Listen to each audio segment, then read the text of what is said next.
Si Thor ay isang mandirigma na kilala bilang pinakamalakas na lalaki sa lahat ng mga Vikings. Sa isang labanan, ang kanyang barkong pandigma ay napaliligiran ng isang grupo ng mga barko ng kaaway, ngunit man lang siya natakot.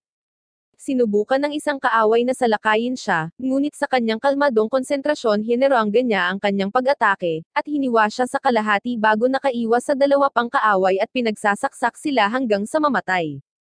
Ang isa sa mga kaaway ay umatake sa kanya mula sa likuran, ngunit hinarap siya ng isang higanteng lalaki at kaibigan ni Thor na si Torkel. Sinabihan siya ni Torkel na mag-focus sa laban, habang gumagamit siya ng isang slash ng kanyang higanteng palakol sa labanan upang pumatay ng maraming mga kaaway, habang si Thor ay tumatakbo sa isang kahoy na lob at pinapatay ang huling kaaway sa kanilang barko. Tinanong ni Torkel si Thor kung ayos lang ba ang pakiramdam niya sa labanan, habang casual niyang dinampot ang isang katawan ng tao, at kinuha ni Thor ang isang kalasag upang harangan ang mga arrow na paparating sa kanila. Sinabi sa kanya ni Thor na tatapusin niya agad ang labanan at tumalon sa kalapit na barko, na humaharap sa mga kaaway. Nakapatay siya ng maraming kaaway sa nakakagulat na bilis bago umatake sa isang grupo ng mga ito sa kabilang bangka. Pagkatapos ay tumalon siya sa ikatlong bangka at pinapatay din ang bawat tao sa bangkang iyon. Sinubukan ng huling kaaway na atakihin siya gamit ang kanyang palakol kahit na siya ay labis na natatakot, at sinaksak lang siya ni Thor sa tiyan, na ikinamatay niya. Ang lalaki ay inaalala ang kanyang asawa habang namamatay, na nagpapaalala kay Thor ng kanyang sariling asawa, at siya ay nakatayo doon sa isang segundo, na nagbibigay ng pagkakataon sa kaaway na atakihin siya sa balikat gamit ang kanilang mga palaso, bago salakayin ng isang kawan ng mga kaaway ang kanyang barko at umatake sa kanya. Sinasamantala nila ang kanyang pagkagambala at dinesarmahan siya habang ang isa sa mga kaaway ay tumatakbo patungo sa kanya upang wakasan ang kanyang buhay. Ngunit sinaktan siya ni Thor na nagtapon sa kanilang dalawa sa dagat. Sinubukan ng lalaki na sakalin si Thor habang pareho silang nagpupumilit na lamusong sa tubig, ngunit mahinahong hinablot ni Thor ang espada ng kalaban at sinaksak siya sa tiyan, na tinapos ang laban. Bumalik siya sa lupa ngunit nagpas siyang lumangoy palayo sa labanan at umabot sa dalampasigan. Sa pagbabalik tanaw sa pinangyarihan ng labanan, pakiramdam niya ay kumukulo ang kanyang sikmura sa pagkasuklam ng mapagtanto niya na hindi niya alam kung bakit niya pinapatay ang mga lalaking iyon, at nagpa siya na hindi na babalik upang makipag-away muli at lumayo na lang.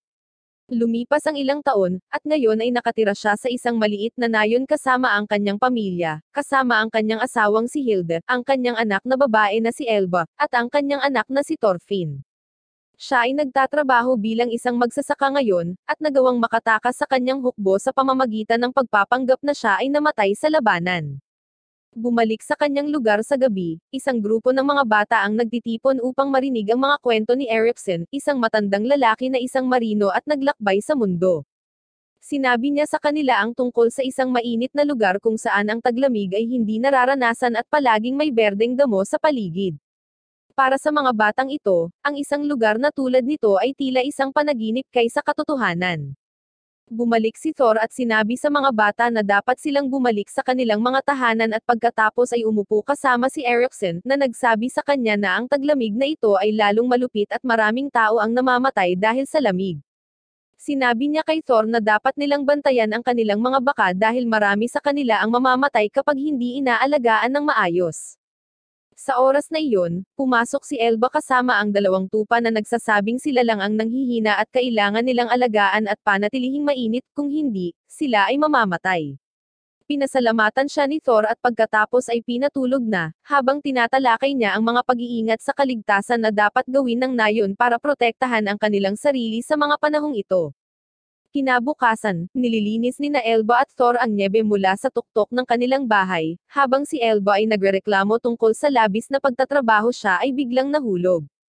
Sa kabutihang palad, nahulog siya sa nyebe, kaya maayos lang siya. Ngunit bigla niyang napagtanto na may nakabaon sa ilalim ng nyebe. Siya ay naghukay at nagsiwalat ng isang mukhang may sakit na lalaki na may punit-punit na damit na may putol na kadena sa kanyang leeg. Mabilis na bumaba si Thor at hinawakan ang lalaki sa kanyang mga bisig bago siya dinala sa loob, at sinabihan ang kanyang asawa na magpainit ng tubig, habang ang kanyang anak na babae ay nagdadala ng isang makapal na kumot upang takpan siya. Mabilis niyang sinindihan ang apoy at nagsimulang magsagawa ng CPR sa kanya habang hinuhugasan ng kanyang asawa ang paa ng lalaki ng maligamgam na tubig. Si Elba ay mukhang nanginginig ngunit sinabi sa kanyang ama na walang saysay na gawin ang lahat ng ito dahil ang alipin ay tila patay na dahil ang kanyang katawan ay nanlalamig. Ngunit nagpatuloy parent si Thor sa CPR at sa wakas, nagsimulang umubo ang alipin habang sinabihan ni Thor ang kanyang anak na babae na painitin ang apoy. Mabilis na itinanong ni Thor sa alipin ang kanyang pangalan at tinanong kung saan siya nanggaling, ngunit ang alipin ay masyadong mahina para magsalita ng anuman at pasimpleng bumubulong. Pagkaraan ng ilang sandali, ang alipin ay tumugon na siya ay tumakas mula sa sambahayan ni Halfdan, na siyang pinuno ng isang nayon. At agad na natakot si Elber, sinabi kay Thor na dapat nilang ibalik kaagad ang alipin dahil ang pagkupkop sa kanya para sa kanilang sarili ay isang krimen. Gayunpaman, ganap na hindi siya pinapansin ni Thor at tinanong siya kung bakit siya tumakas. Ipinakita ng alipin ang mga galos sa kanyang dibdib, at sinasabi na siya ay pinahirapan sa sambahayan na iyon, at nagpas siyang tumakas ngunit wala siyang ibang mapuntahan, kaya siya ay napadpad malapit sa kanilang bahay. Siya ay nagsimulang mawalan muli ng malay habang ang isa sa mga taga-nayon ay tumatakbo sa loob ng bahay ni Thor, at sinabi sa kanya na si Halfdan ay dumating sa kanilang mga pantalan kasama ang isang maliit na platen, at tila nasa mod na magsimula ng isang labanan. Nakikiusap siya kay Thor na pumunta kaagad. Kaya't sinabihan ni Thor ang alipin na manatiling gising at huwag matutulog dahil baka hindi na siya magising pa. Sa pantalan, si Eriksen ay nakatayo sa daanan ni Halfdan, nagtatanong sa kanya ng lahat ng uri ng mga katanungan habang ipinapakita niya sa kanya ang isang putol na kadena, at tumugon na ang isa sa kanyang mga alipin ay tumakas at pumunta sa nayong ito, at siya ay narito lamang upang kunin ang kanyang alipin. Ang isa sa mga batang Viking mula sa nayon ay humawak ng kanyang espada, at sinabi sa kanila na hindi sila basta-basta makakapasok sa kanilang nayon nang hindi nagbibigay ng paunang abiso. Nakilala ng isa sa mga lalaki mula sa panig ni Halfdan ang taong ito nang minsang nagkalaban sila, at natalo siya sa laban na iyon. Lumapit ang lalaki at sinimulan siyang hamanin muli ng away. Habang pareho silang handang lumaban, sinabi sa kanila ni Eriksen na hindi sila maaaring maglaban at labag ito sa mga patakaran. Ngunit sinabi ng lalaki na wala siyang pakialam sa mga patakaran. Ikinagalit ito ni Halfdan, na gumagamit ng kanyang kadena para disarmahan ang lalaki, na sinasabi sa kanya na kailangan nilang sundin ang mga patakaran kahit saang panig pa sila, at ibinalot ang kanyang kadena sa kanyang ulo bago ito binawi, na dinesfigure ang mukha ng lalaki. Natakot ang lahat, at pinayagan nilang makapasok si Halfdan sa bahay ni Thor. Sinabi niya kay Thor na ang alipin na nasa kanyang pangangalaga ay pag-aari niya, at narito siya upang kunin siya pabalik. Sinubukan ni Elba na makipag-usap sa kanya, na sinasabi sa kanya na sinusubukan lamang nilang panatilihing buhay ang alipin para sa kanya. Ngunit tinanong siya ni Thor kung magkano ang pagkakabili niya sa alipin. Sumagot si Halfdan na binayaran niya siya ng 2 tupa para bilhin ang alipin, at sumagot si Thor na bibigyan niya siya ng 3 tupa. Sinabi sa kanya ni Halfdan na natutuwa siyang matanggap ang alok na iyon, ngunit kailangan niyang ibalik ang alipin, at pahirapan siya sa harap ng iba upang turuan silang huwag ulitin ang parehong pagkakamali na ginawa niya. Si Thor, gayunpaman, ay bumangon at ipinakita kung gaano siya kalaki at katangkad, kahit na siya ay halos 6 na talampakan lang. Sinabi niya kay Halfdan na magbabayad siya ng 4 na tupa para sa lalaki, ngunit nagrebat si Halfdan at sinabi sa kanya na gusto niya ng 8. Hindi man lang nagdalawang isip si Thor at pumayag sa alok, at nabili niya sa kanya ang alipin. Mukhang masaya si Halfdan sa pangangalakal at bumalik sa kanyang barko. Gayunpaman, nakalulungkot na matay ang alipin pagkalipas ng ilang oras, at sa gabi, idinaos ni Thor ang kanyang libing kasama ang kanyang pamilya habang tinawag siya ng kanyang anak na di nag-iisip dahil sa pagbabayad ng 8 tupa para sa isang patay na alipin. Si Thor, gayunpaman, ay tila hindi nababagabag dito at simpleng nagdadalamati sa kawawang kaluluwa bago bumalik sa kanyang lugar.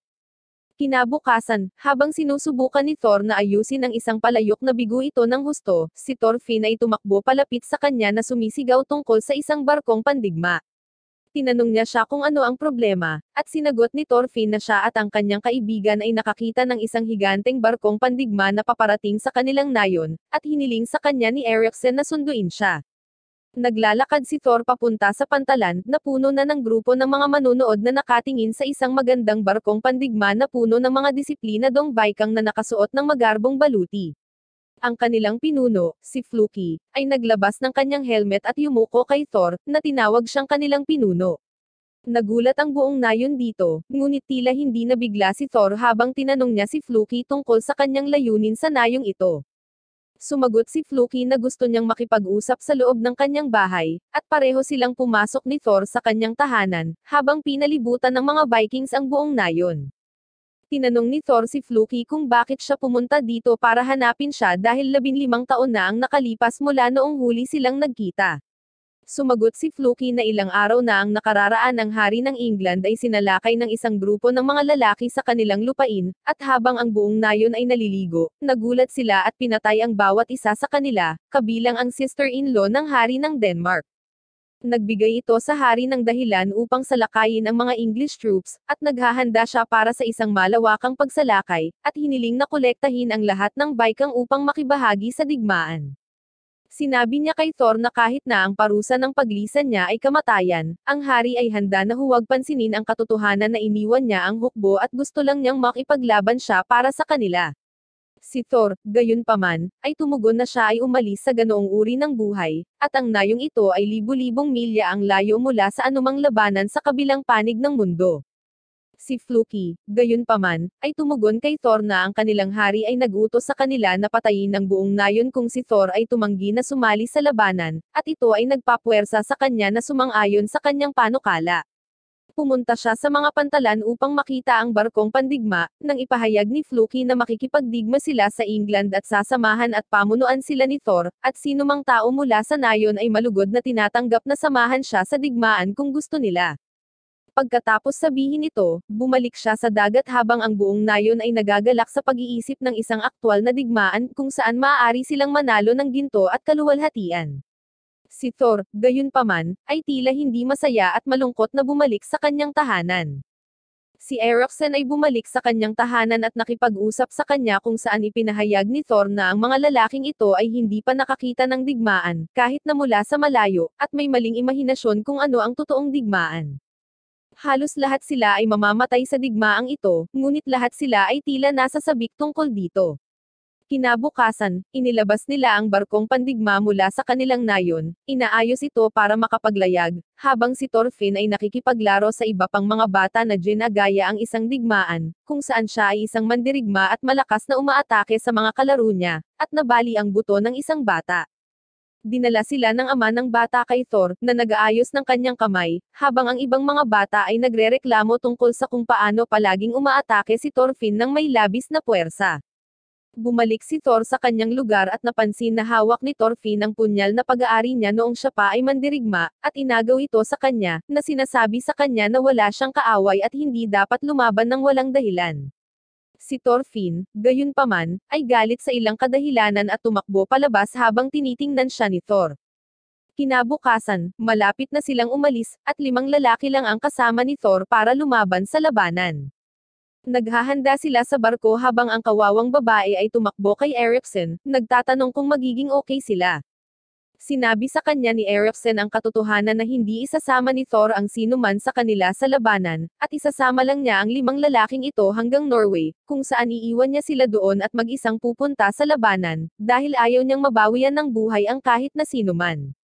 5 lalaki lang ang kinukuha niya dahil 5 lalaki lang ang kaya ng barko ni Eriksen para ibalik sila sa mainland. Tila gumaan ang loob ng dalaga at tumakbo palayo habang hinahanap ni Thor si Thorfinn, na wala kahit saan. Mahuhuli na siya sa paglalayag, kaya hiniling niya sa kanyang asawa na alagaan si Thorfinn habang siya ay nasa kanyang bangka, at kinuha ang isa sa pinakamalaking sagwan. Lahat ng 5 lalaki ay nakasalansan sa isang tabi na may mga sagwan, samantalang si Thor ay nag-iisa sa kanyang higanteng sagwan, at lahat ay nabigla nang makita kung kailan nagsimula ang pagsagwan, na siya ay nakakagawa pa rin ng higit na lakas kaysa sa 5 lalaki na magkasama. Malayo na ang narating nila mula sa biyahe, kung saan sa wakas ay makakapagpahinga na sila, at habang umaagos ang hangin ay itinaas ni Thor ang mast habang ang iba pang mga lalaki ay nakahiga sa sahig, pagod na pagod at ang kanilang mga kamay ay nasaktan sa pagsagwan. Sinabi ni Thor sa isa sa mga lalaki na huwag mag-alala, dahil ngayon ay dadalhin sila ng hangin kung saan nila gusto, at hindi na sila makakabalik ngayon. Nang marinig ito, tumalon si Thorfinn mula sa isang bar aisles, na ikinagulat ng lahat, kabilang ang kanyang ama, at tumakbo si Thorfinn malapit sa gilid upang umihi. Hinawakan siya ni Thor at pinalo, ngunit sa wakas, sumapit ang gabi, at nakatulog siya sa kanyang kandanggan. Siya at ang isa pang lalaki ay may bantay sa gabi habang ang lahat ay natutulog, at pagsapit ng madaling araw, sinisigawan sila ni Eriksen na malapit na sila sa isang isla kung saan maaari silang magpahinga at magpahinga saglit, at lahat sila ay nagsimulang magsagwan habang papasok sila sa isang cove. Habang dumadaan sa cove, huminto si Eriksen nang maramdaman niyang may kakaiba. Tinanong siya ni Thor kung maayos ang lahat, ngunit tumugon siya na sa tingin niya ay may hindi tama. Tumangala si Thor sa bangin at napansin ang matataas na pader, pakiramdam na may mali. Kaya sinabi niya kay Eriksen na masama rin ang pakiramdam niya at dapat silang umatras. Sumang-ayon si Eriksen sa kanya, at nagsimula silang umatras nang biglang bumagsak ang isang bungkos ng mga labi mula sa itaas, at tumalon si Thor kay Thorfinn upang protektahan siya habang ang iba ay nagtatakip. Matapos tumigil sa pagbagsak ang mga labi, lumingon siya upang makitang nakaharang ang kanilang paglabas, habang tinanong sila ni Eriksen kung ayos lang sila. Sa kabutihang palad, lahat sila ay tila nakatakas na hindi nasaktan, ngunit sinabihan sila ni Thor na maghanda habang papalapit ang mga kaaway. Dalawang barkong pandigma ang biglang pumasok sa cove sa unahan nila, na puno ng isang grupo ng mga lalaki, at ang mga lalaki sa bangka ni Thor ay nagsimulang magpanik, dahil wala silang tunay na karanasan sa labanan. Binunot ng isa sa kanila ang kanyang espada, ngunit sinabihan siya ni Thor na huwag itong ilabas dahil haharapin niya ang mga ito at kunin ang kanyang espada bago ibigay kay Thorfinn ang isang maliit na punyal, na sinasabi sa kanya na gamitin lamang ito kapag talagang kinakailangan. Habang papalapit sila, nauuna si Thor at tumalon sa kanilang barko, na ikinagulat ng bawat isa sa kanila. Sinubukan ng isa sa mga lalaki na atakihin siya, ngunit madaling natambo siya ni Thor sa isang suntok na muling nagulat sa lahat ng tao sa paligid niya. Ang isa pang lalaki ay tumakbo sa kanya, para lamang matambo sa pamamagitan ng isang mabilis na siko, na tinatakot ang iba pang mga lalaki. Tatlong higit pang mga kaaway ang sumusubok na atakihin siya, ngunit sa isang iglap, natambo niya sila sa pamamagitan lamang ng kanyang kamao. Patuloy siyang inaatake ng mga lalaki, at hindi man lang niya binubunot ang kanyang espada habang nanumpa siyang hindi kikitil ng buhay, at pinatumba ang bawat isa sa kanila, at gumagalaw patungo sa vice commander ng kanyang barko. Mas maraming tao ang tumakbo palapit sa kanya, at mas maraming tao ang natatanggal sa isang suntok habang naglalakad siya patungo sa dulo sa tuloy-tuloy na bilis. Isang grupo ng mga ito ang muling umatake sa kanya gamit ang mga palakol at espada, ngunit binali niya lamang ang isang braso nila, siko ang mga ito sa mukha, at sinuntok sa tubig, ngunit naghagis din ng sagwan patungo sa kanila upang hindi sila malunod. Sinubukan ng isa pang lalaki na atakihin siya at na-knockout na tinatakot ang lahat ng nakasakay. Ang kanilang vice commander, na nagngangalang Bjorn, ay ganap na nagngangalit at sinimulang sirain ang sarili niyang mga tauhan, binugbog sila at sinakal pa ang ilan sa kanila.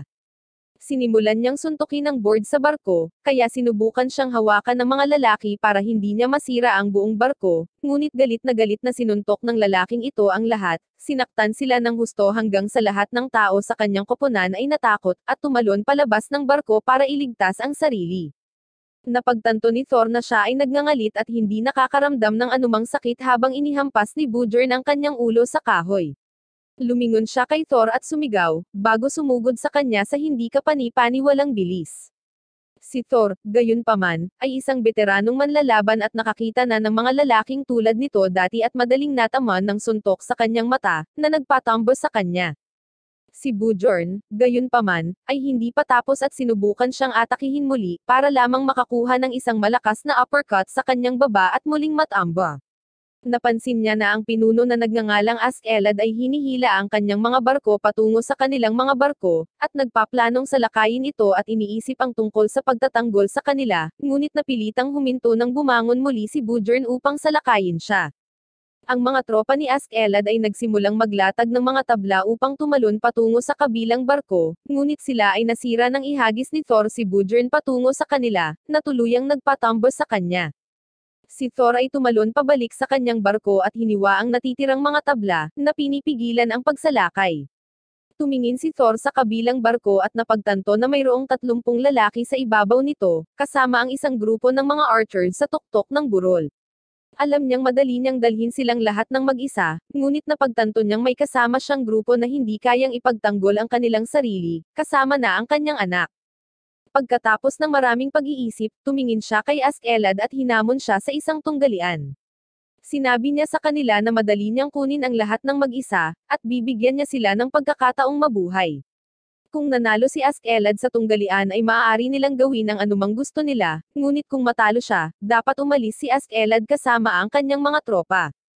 Si Askeladd ay tumingin sa kanya na humanga, at sinabi sa kanya na tatanggapin niya ang tunggalian at tumalon sa kanyang bangka, humarap sa kanya bago bumunot ng kanyang espada. Tinanong siya ni Thor kung bakit niya isinasapanganib ang buhay ng marami sa kanyang mga tauhan para lamang kunin ang dalawang matandang lalaki, at isang grupo ng mga bilanggo. Sumagot si Askeladd na hindi ito tungkol sa pagkuha ng mga alipin ngunit dahil siya ay binayaran upang patayin si Thor. Medyo ikinabigla nito si Thor, ngunit agad niyang napagtanto na ito ay gawa ni Floki, na masyadong natatakot na harapin siya mismo, kaya nagpadala siya ng isang grupo ng mga mersenaryo upang patayin siya. Sinabi sa kanya ni Thor na hindi na ito mahalaga, at nagsimula ang tunggalian. Nagsimula siyang maglakad patungo sa Askeladd na nakabunot ng kanyang espada, na ikinagulat ni Askeladd dahil iniisip niya na si Thor ay isang taong sobrang kumpiyansa o siya ay napakahusay, at nakaranas siya ng mga duel tulad nito kung saan ang kanyang buhay ay nasa linya ay hindi isang malaking sorpresa para sa kanya. Si Askeladd, gayunpaman, ay isang napakatusong manlalaban at pinutol ang isa sa mga kalapit na lubad na ginawang mahulog ang layag sa kanyang harapan, na hamarang sa paningin ni Thor. Sa sandaling bumagsak ang layag, nawala si Askeladd sa kanyang posisyon at yumuko sa ibaba ng layag upang subukang tapusin ang laban sa isang pag-atake ng kanyang espada. Ngunit si Thor, bagamat nabigla, ay nakaiwas ngunit nagtamo ng maliit na sugat sa kanyang dibdib. Sinubukan niyang sipin si Askeladd, ngunit mabilis siyang umiwas. Mismong si Thor ay tila nagulat nang mapansin niya ang paglabas ng dugo sa kanyang dibdib, habang ang mga kalaban ay sumisigaw bilang suporta sa kanilang pinuno.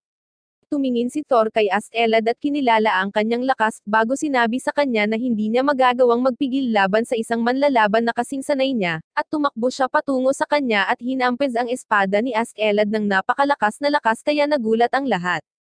Patuloy niyang hinahampas siya habang sinusubukang ipagtanggol ni Askeladd ang kanyang sarili, at sa isang pagkakataon, sinaktan siya ni Thor ng napakalakas na halos bumagsak si Askeladd sa lupa, ngunit mabilis na gumamit ng ilang mabilis na akrobatika upang maiwasan ang susunod na pag-atake.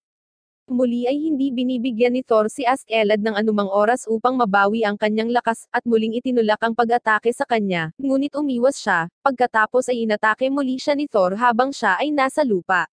Nagpakawala siya ng panibagong pag-atake, habang napagtanto ni Askeladd na ang kanyang espada ay nabasag at naputol, at kung ito ay patuloy na mangyayari, ang kanilang mga espada ay maaaring mabali. Naghihintay si Askeladd para sa kanyang pagkakataon at sa sandaling itinaas ni Thor ang kanyang espada para umatake, si Askeladd ay nagpapatuloy sa offensiba, at inatake ang kanyang espada na tuluyang nabasag. Sa pag-aakalang nanalo siya, kinukot siya ni Askeladd si Thor, ngunit lumalabas na alam ni Thor ang kanyang ginagawa, at sinasadya niyang hayaan siyang mabali ang kanyang espada upang masira niya ang kanyang composure. Sa sandaling itinaas ni Askeladd ang kanyang espada, tinamaan ni Thor ang kanyang siko, dinosormahan siya, at inilagay ang kanyang espada sa lalamunan ni Askeladd, tinapos ang tunggalian. Nagagalak si Thorfinn at ang iba pa sa tagumpay ni Thor, habang sinabihan ni Thor si Askeladd na sumuko at umatras ang kanyang mga tropa. Si Askeladd, gayunpaman, ay nananatili kung nasaan siya at sinasabing hindi siya maaaring sumuko dahil nasa likuran niya ang kanyang mga tropa, at ang isang pinuno na yumuko sa ibang tao ay hindi isang pinuno. Tumingin si Askeladd kay Thor at sinabihan siyang patayin siya kung gusto niyang manalo sa tunggalian, ngunit tumanggi siya, na sinasabing hindi niya gagamitin ang espada upang patayin ang sinuman dahil ang isang tunay na mandirigma ay hindi nangangailangan ng espada, sa simula, at ang katotohanan na ginamit niya ang kanyang espada laban kay Askeladd ay nangangahulugan na hindi siya isang tunay na mandirigma. Natigilan si Askeladd dito at tinitigan si Thor ng diretso sa mata, na sinasabi sa kanya na siya ang pinakamahusay na mandirigma na nakatagpo niya ng mga espada at nakakagulat, hiniling siya na maging pinuno nila dahil malamang na hindi na nila makikita ang isang tulad niya. Tuldok. Naiwan ang kanyang buong crew na nakatulala, pinapanood ang kanilang pinuno na handang i-drop ang kanyang pamumuno para kay Thor, ngunit hindi nagtagal ay bumalik siya sa kanyang katinoan. Sinabi niya sa lahat na nagbibiro lamang siya, habang si Thor ay muling sinabihan siya na umatras. Gayunpaman, biglang nagising si Bujern at tumalon sa kanilang bangka bago hinawakan si Thorfinn at inilagay ang isang espada sa kanyang lalamunan.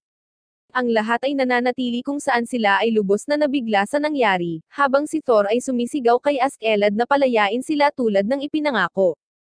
Tumingin si Thor kay Bujern at naglagay ng espada sa lalamunan ni Askeladd, ngunit walang pagbabago. Sinabi sa kanya ni Thor na nangako siya, ngunit sumagot si Askeladd na nangako rin siya na papatayin siya. Sa puntong iyon napagtanto ni Thor na hindi sulit na ipagsapalaran ang buhay ng kanyang anak, at sinabi sa kanya na makukuha niya ang kailangan niya, ngunit dapat niyang lubusang iwanan ang mga ito at huwag saktan, at bumalik sa kanyang sariling paraan ng hindi lumilingon.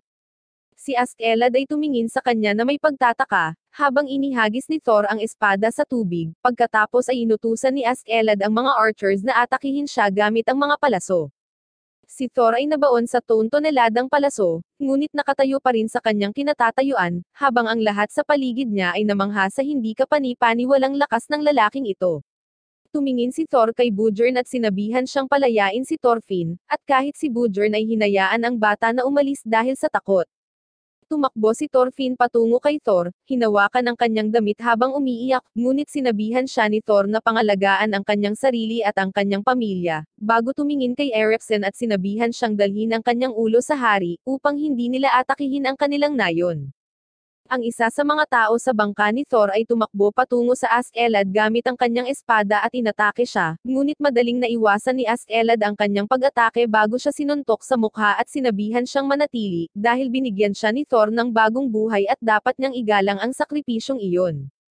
Hinalis ni Askeladd ang kanyang mga tropa, habang ang iba pang mga lalaki ay sumakay upang bumalik sa kanilang nayon. Kinuha niya ang bangka kung saan dumating si Thor dahil kailangan nila ng mas maraming lalaki para magsagwan dito habang si Thor ay sumasagwan gamit ang lakas ng 5 lalaki na nag-iisa.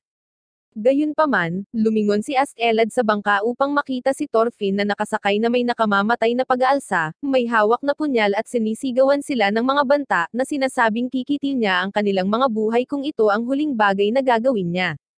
Sinabi sa kanya ng kanyang mga tauhan na nagtago siya sa bangkang ito habang sila ay paalis, at nagtanong kung dapat ba nila siyang itapon sa dagat, ngunit si Askeladd, na naapektuhan din ng pagiging hindi makasarili ni Thor, ay nagsabi sa kanila na iwanan ang bata mag-isa at bumalik sa pagtulog. Ilang araw na mula nang mapadpad si Thorfinn sa kabilang barko, at naubusan na siya ng sariwang inuming tubig pati na rin ng pagkain. Ngayon ay halos wala na siyang buhay habang sinusubukang humigop ng anumang natitirang tubig na nasa barko, ngunit ito ay lumabas na ito ay ganap na maalat at hindi maiinom. Malapit na sana siyang mamatay, ngunit ang apoy sa kanyang puso, para sa paghihiganti, ay nagpapanatili sa kanya na buhay.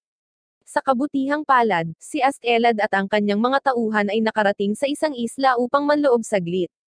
Sa wakas ay nakayapak ni Thorfinn ang kanyang mga paa sa lupa at sinubukang sumunod sa kanila, ngunit nanghihina na siya ngayon na nadulas siya at natama ng isang puno at natamba. Sa oras na magising siya, bigla niyang napansin ang isang liwanag na nagmumula sa dulo ng kagubatan. Nang malapit na siya rito, natakot siya nang makitang sinisira ni Askeladd at ng kanyang mga tropa ang buong nayon, pinapatay ang lahat ng lalaki at babae habang pinipigilan ang sinuman na makatakas sa kanilang hawak. Pagkatapos nilang salakayin ang buong nayon, mahimbing na silang natutulog. Nagpasya si Thorfinn na tumingin sa paligid at inilabas ang kanyang punyal para sa kanyang pagtatanggol. Naglalakad siya sa paligid ng kampo, hinahanap si Askeladd. Nang bigla niyang makita siya sa isang maliit na bahay na natutulog sa isang kama, agad siyang kumuha ng espada mula sa isang kalapit na baykang at pumasok sa loob ng silid, sinubukang huwag gumawa ng ingay bago itinaas ang espada sa itaas ng kanyang ulo upang patayin siya, ngunit huminto sa huling sandali dahil hindi siya maaaring maging duwag at pumatay ng isang tao sa kanyang pagtulog. Kaya, lumakad siya pabalik sa labas ng kagubatan. Kinaumagahan ay naghintay siya malapit sa gilid habang naghihintay na magising si Askeladd, at sa sandaling makita niya itong naglalakad kasama si Bujern, tumakbo siya patungo sa kanila at hinamon si Askeladd sa isang tunggalian. Tumingin si Askeladd kay Thorfinn, may hawak na espada na napakalaki para sa kanya habang nakatayo siya doon habang nanginginig ang mga kamay sa bigat. Lahat ng kanyang mga kasama ay nagsimulang tumawa kay Thorfinn, ngunit nagpasya siyang parangalan ang kanyang tunggalian at tinanggap ang hamon. Hindi man lang inilabas ni Askeladd ang kanyang espada at sinabihan si Thorfinn na atakihin siya, at sa sandaling umatake siya, naiwasan ni Askeladd ang kanyang pag-atake, at nawalan ng kontrol si Thorfinn habang ang kanyang espada ay naipit sa kahoy na tabla. Lahat sila ay tumatawa habang sinusubukan niyang ilabas ang kanyang espada, habang si Askeladd ay gumagalaw patungo sa kanya at sinisipa siya, na sinasabi sa kanya na dapat niya itong pinatay habang siya ay natutulog. Bumangon si Thorfinn at gumala sa paligid ng nayon ng walang laman ang tiyan, dahil ilang araw na ang nakalipas mula noong huli siyang kumain. Ang mga tropa ni Askeladd, gayunpaman, ay nagsasagawa ng isang piging ng tupa at karne ng baka, na nagpapatubig sa kanyang bibig habang pinapanood niya sila. Ang mga lalaki, gayunpaman, ay naghagis sa kanya ng walang laman na buto upang sipsipin, na gutom na tinitingnan ni Thorfinn ngunit tumanggi itong hawakan at tumakbo palayo sa loob ng kagubatan. Nakita niya ang isang kuneho at sinubukang hulihin ito ngunit halatang nabigo, bago siya nakakita ng ilang mga mani sa lupa na kinakain ng kuneho. Sinubukan niyang kainin ang mga ito at iniluwa kaagad, napagtanto na ang mga ito ay mapait at kasuklam-suklam. Sa gabi ay binibisita niya ang ngayon ay inabando ng kampo, at tinitingnan ng walang laman na buto. Habang bumubuhos ang ulan at dahil sa sobrang gutom, kinuha niya ang isa sa mga walang laman na buto at sinimulan itong kagatin, sinusubukang kumuha ng karne mula rito ngunit nabigo ito. Nagising siya kinaumagahan na nasa tagiliran niya ang kanyang espada. Nang mapansin siya ni Gudrun sa loob ng gubat habang namumulot ng ilang kabute, tila nagulat siya na buhay pa siya, ngunit nagpa siya na lamang na mamites ng mga kabute at tinanong siya kung nasanay na ba siya sa malaking espadang iyon.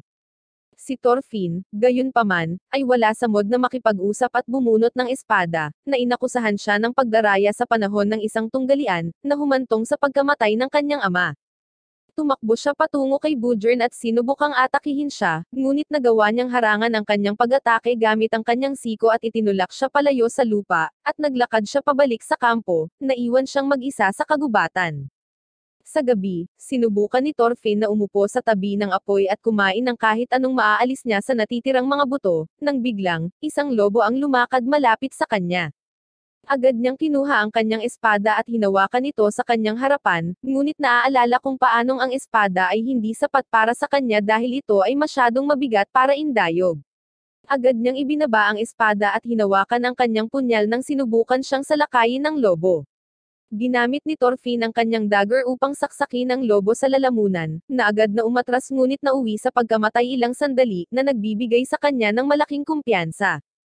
Kinabukasan, nagsimula siyang magsanay gamit ang dagger gamit ang wooden bucket bilang target, at dahan-daang nagsimulang magkaroon ng higit na kontrol dito. Sinubukan pa niyang pumatay ng kuneho ngunit nabigo, dahil napakabilis pa rin ito para sa kanya. Sa pagkadismaya, ibinato niya ang punyal, at natuklasan na lamang na nakadikit ito sa malapit na puno. Nagbibigay ito sa kanya ng ideya na simulan ang pag-aaral kung paano maghagis ng mga kutsilyo, at sinimulan niya itong pagsasanay sa isang malapit na puno. Pinananatili niya ito ng ilang araw, at sa wakas, nakakahuli siya ng kuneho ng mag-isa at niluluto ito para makakain ng ilang araw. Kinabukasan, habang papaalis na si Askeladd at ang kanyang grupo, muli siyang nilapitan ni Thorfinn, at sa harap ng lahat, hinahamon niya itong muli sa isang tunggalian. Si Askeladd ay mukhang hindi masyadong masigasig dito, ngunit sa huli ay tinanggap niya pa rin ang tunggalian. Tumakbo si Thorfinn sa kanya at ibinato ang kanyang punyal ng maraming beses sa kanya, sinusubukang tamaan siya. Si Askeladd ay isang mahusay na manlalaban at umiiwas sa lahat ng kanyang mga pag-atake sa halos anumang pagsisikap at pinalayas siya. Sinubukan ni Thorfinn na bumangon muli ngunit muling sinisipa niya, at pagkatapos ay paulit-ulit niya itong sinisipa, sinasabi sa kanya na bumangon at lumaban hanggang sasabihin sa kanya ni Gudrun na palayain siya. Tumalikod si Askeladd para lamang ihagis ni Thorfinn ang kanyang punyal sa kanya, ngunit mabilis itong naitaboy ni Askeladd, naligtas ang kanyang sarili. Pagkatapos ay lumapit siya at kinuha ang punyal, ibinato ito sa harap ni Thorfinn, na nagsabi sa kanya na gusto niya ng isa pang tunggalian. Ngunit sinabi sa kanya ni Askeladd na kung nais niyang makipagduel sa kanya, kailangan niyang manalo ng kaluwalhatian sa larangan ng digmaan, at pagkatapos lamang ay bibigyan niya siya ng pagkakataon na labanan siya muli. Si Thorfinn ay bumangon habang si Askeladd ay gumagalaw patungo sa kanyang mga barko at nagpasya na siya ay mananalo ng kaluwalhatian sa larangan ng digmaan sa lalong madaling panahon, at magkakaroon ng kanyang tunggalian kung saan papatayin niya si Askeladd. Sa wakas, ang ganap na pagsalakay sa England ay nagbunga ng magsimulang salakayin ng mga Vikings ang mainland kasama ang kanilang mabangis na hukbo, na tinatakot ang mga tao sa England. Nais ni Askeladd na magkaroon ng isang piraso ng kaluwalhatian at ginto, kaya naghahanap din siya upang makilahok sa labanan. Naglayag sila sa isang ilog at nakakita ng isang bungkus ng mga bangkay na nakahandusay sa paligid ng pampang, habang sa wakas ay nakadaong sila sa kanilang mga bangka at nagsimulang maglakad sa mainland. Naglalakad sila sa mga patay na katawan ng walang kahirap-hirap dahil mga veterano sila ng digmaan, samantalang si Thorfinn ay nahihirapang maglakad sa napakaraming dumi at baho ng mga patay na tao. Sa isang punto, tumingin siya sa isang patay na katawan ng malapitan at nagsimulang magsuka sa lupa. Pagkatapos magkasakit, patuloy niyang sinusundan ang mga ito, at sa pagsapit ng gabi, sinimulan niyang kainin ang anumang mga walnut na maaari niyang makuha. Nakipagdeal si Askeladd sa natitirang bahagi ng Viking army upang makakuha siya ng maraming ginto bilang kapalit sa kanyang mga serbisyo bilang mercenary. Sa wakas ay nakipagdeal sila, at pagkatapos ay biglang bumagsak sa kanila ang isang grupo ng mga arrow. Lumalabas na nagpasya ang English troops na tambangan sila nang hindi sila inaasahan ng mga Viking, at isang malawakang labanan ang sumiklab. Maraming tao ang namamatay, ngunit hindi nagtagal ay nakontrol ni Askeladd at pinangunahan ang kanyang mga tauhan sa labanan. Mabilis silang nakabawi at tumakbo patungo sa mga kaaway gamit ang mga palakol at espada. Tinamaan ng mga palaso ngunit pinapatay pa rin ang mga kaaway sa kamanghamanghang bangis. Naalala ni Thorfinn ang pangako ni Askeladd tungkol sa pagkakaroon ng isa pang pagkakataon sa isang tunggalian kung may makamit siya, kaya inilabas niya ang kanyang punyal, ngunit bilang isang bata, natakot siya sa napakaraming dugo. Biglang lumapit sa kanya ang isang kalaban na sundalo mula sa likuran. Mabilis siyang nagsimulang humakbang palayo, ngunit itinulak siya ng sundalo sa lupa at papatayin na sana siya. Nang sinaksak ni Askeladd ang sundalo mula sa likuran, pinatay siya kaagad bago magpatuloy. Muli siyang nakalabas habang nagkakaroon ng kaguluhan sa paligid niya, at biglang tumakbo ang isa pang sundalo kay Thorfinn upang patayin siya, ngunit sa pagkakataong ito, nakontrol ni Thorfinn ang kanyang nerbiyos, iniiwasan ang kanyang pag-atake, at sinaksak siya sa bituka mula sa tagiliran. Ang sugat ay hindi sapat na malalim, gayunpaman, at sinipa siya ng sundalo sa tiyan bago sinubukang tapusin siya sa isang pag-atake, ngunit nauwi sa saksak siya muli ni Thorfinn sa tiyan, na ikinamatay niya kaagad. Siya, gayunpaman, ay labis na na-trauma dito na nagsimula siyang umiyak at sinaksak ang bangkay ng paulit-ulit, habang ang iba pang mga lalaki ay pinapanood ang kanyang biglaang pagbabago mula sa isang batang lalaki tungo sa isang mandirigma. Mula noon, nagsimula siyang makilahok sa mga labanan, tumakbo papunta sa mga kalaban, nagulat sila sa kanyang tulan at maliit na katawan ngunit itinutusok ang punyal sa kanilang lalamunan, agad silang pinatay. Siya ay gumugol ng ilang taon sa larangan ng digmaan, nagiging mas mahusay sa labanan, natututo ng mga bagong galaw at pumatay ng parami ng paraming mga kaaway ng may nakakagulat na kadalian, at kahit isang beses na iniligtas ang buhay ni Askeladd sa pamamagitan ng paghagis ng kanyang kutsilyo sa isang kaaway na saisalakay sa kanya mula sa likuran. Medyo mas matanda na si Thorfinn ngayon at napakaraming karanasan sa labanan. Isang partikular na pagkakataon, hiniling sa kanya ni Askeladd na i-scout muna ang mga kaaway sa pamamagitan ng paglusot sa lugar. Sumasang-ayon siya sa wakas, ngunit ang mga bagay ay hindi napupunta ayon sa plano, at napapalibutan siya ng isang grupo ng mga sundalo. Napatay niya ang isa sa mga sundalo, ngunit pinalibutan siya ng dalawa pa, at itinulak siya ng isa sa lupa habang ang isa ay gumagalaw para sa pagpatay. Ngunit mabilis na hinawakan ni Thorfinn ang punyal sa baywang ng kalaban at ginamit ito para saksakin siya sa lalamunan, bago iniwasan ang pag-atake ng kalaban at pinatay din siya.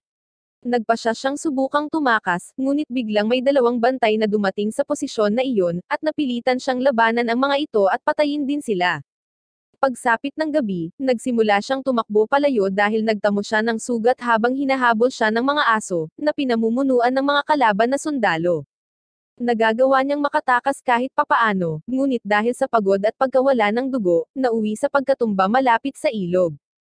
Kinabukasan, natagpuan siya ng isang matandang babae at ng kanyang anak na babae na naglalakad sa tabi ng ilog, at dinala niya si Thorfinn sa kanyang bahay at nilagyan siya ng benda bago siya inihiga sa kama. Pagkaraan ng ilang sandali ay nagising siya, ganap na nabigla nang makita ang kanyang sarili sa ganoong posisyon, ngunit lumingon siya sa paligid upang makita ang isang hindi nakakapinsalang matandang babae at isang batang babae na gumagawa ng pagkain. Mabilis siyang tumingin sa paligid at hinanap ang kanyang mga punyal kung sakali, ngunit sinabihan siya ng matandang babae na huwag mag-alala. Hinalok siya nito na maupo sa kanila sa food table, at sa sandaling magsimula siyang kumain, hindi na niya mapigilan ang sarili dahil gutom na siya. Nakangiti sa kanya ang matandang babae, habang ang batang babae ay nagpapahayag ng kanyang pag-aalala tungkol sa kanya na mukhang hindi siya kabilang sa England, at sinabi sa kanya na maaaring siya ay isang batang Viking at ang pagtulong sa kanya ay maaaring mangahulugan ng maraming problema para sa kanila. Pinatahimik siya ng matandang babae, sinabihan ang dalaga na dapat nilang tulungan ang sinumang nangangailangan. Biglang nagkamot ng ulo ang babae at napagtanto sa takot na si Thorfinn ay nababalot ng mga pulgas. Inilabas siya ng matandang babae sa gabi at sinimulang suklayin ang kanyang buhok, inilabas ang kanyang mga pulgas habang sinasabi sa kanya na dati niyang kasama ang kanyang anak na kaedad niya, ngunit namatay ito 2 taon na ang nakakaraan dahil sa lagnat. Biglang lumapit sa kanya ang isang sundalong nakasakay sa kabayo, at tinanong siya kung nakakita ba siya ng kaina-hinalang batang lalaki na talagang isang scout para sa mga Viking. Natigilan si Thorfinn at kinuha ang kanyang punyal mula sa kanyang likuran, ngunit ang matandang babae, kahit alam niyang hinahanap nila si Thorfinn, ay sinabi sa kanila na hindi siya nakakita ng sino mang ganoon. Kapag tinanong ng sundalo kung sino ang bata, sinagot niya lang na anak niya iyon. Lumayo ang sundalo, at bumalik silang dalawa sa loob ng bahay. Dumating ang gabi at ang babae ay nagagalit sa kanyang ina dahil sa pagprotekta sa isang Viking scout at pagsisinungaling sa sundalo, ngunit sinabi ng matandang babae na ang batang lalaki ay isang bata lamang. Si Thorfinn, gayunpaman, ay kumikilos lamang patungo sa apoy at kumuha ng sulo, bago sinabihan ang matandang babae na tumakas ng hindi nagsasalita. Tumakbo siya patungo sa dalampasigan at sinindihan ang isang buong kubo, hudyat kay Askeladd na walang malapit na mga sundalo sa ngayon. Maraming mga taga-nayon ang tumakbo patungo sa apoy upang makita kung ano ang nangyayari, habang ang ilan sa mga gwardya ay tumakbo upang patayin ito, ngunit ang isa sa kanila ay ang kawal na naghahanap kay Thorfinn at nakilala siya, na hinugot ang kanyang espada. Pinatay ni Thorfinn ang 3 sa mga sundalo habang ang mga nanonood ay takot na takot, kabilang ang matandang babae na kumupkop sa kanya. Sinubukan ng panghuling sundalo na umatake, ngunit agad na umiwas si Thorfinn at sinaksak siya ng 2 beses sa likod at sa dibdib, agad siyang pinatay. Tinitingnan niya ang matandang babae at sinisigawan itong tumakas na sinasabi sa kanya na mamamatay siya kung mananatili siya rito, habang ang iba pang mga taga-nayon ay nagsimulang tumakas. Iyak lang ng iyak ang matandang babae habang sa wakas ay nilapag ng mga Viking ang kanilang mga bangka at sinimulang salakayin ang nayon, pinapatay ang bawat tao na maaari nilang makuha at sinunog ang buong lugar. Dumating muli ang taglamig, at nais ni Askeladd na makakuha ng mas maraming ginto hanggat maaari bago lumubog ang nyebe at maging mas mahirap ang labanan.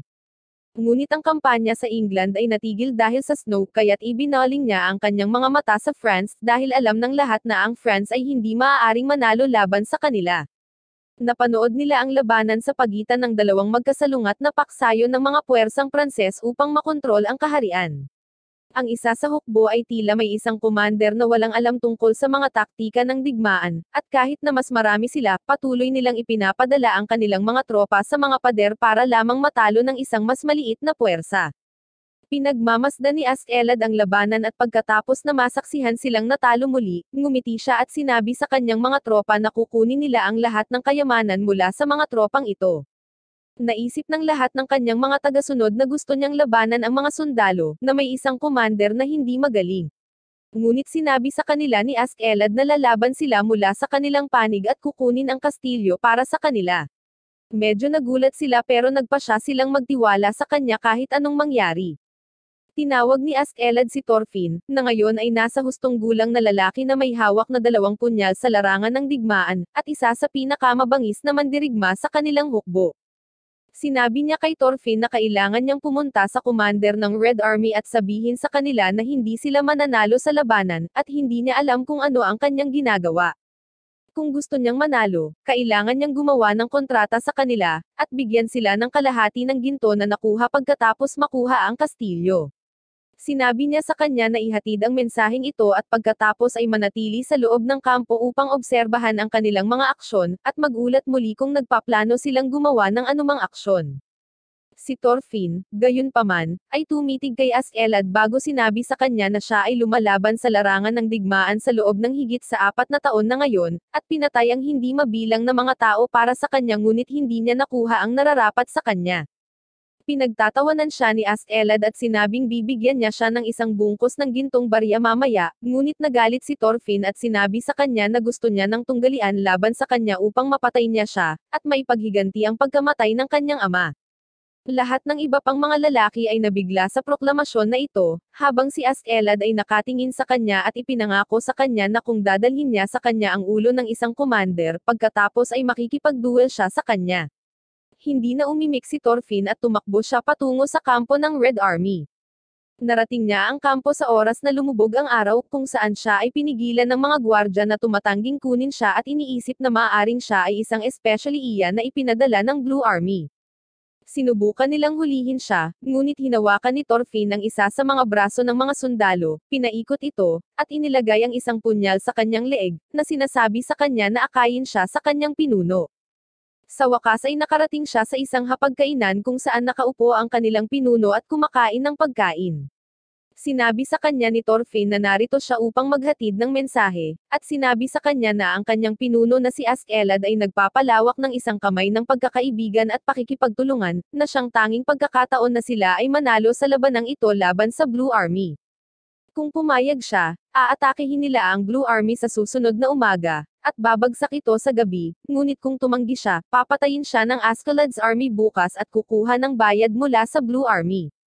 Sinubukan ng pangit na pinuno na pagbabantaan si Thorfinn, sinabi sa kanya na maaari niyang putulin ang kanyang lalamunan sa ngayon, ngunit tumugon siya na kung siya ay mamatay, si Askeladd ay automatikong ipagpalagay na ang sagot ay hindi at siya ay aatake bukas.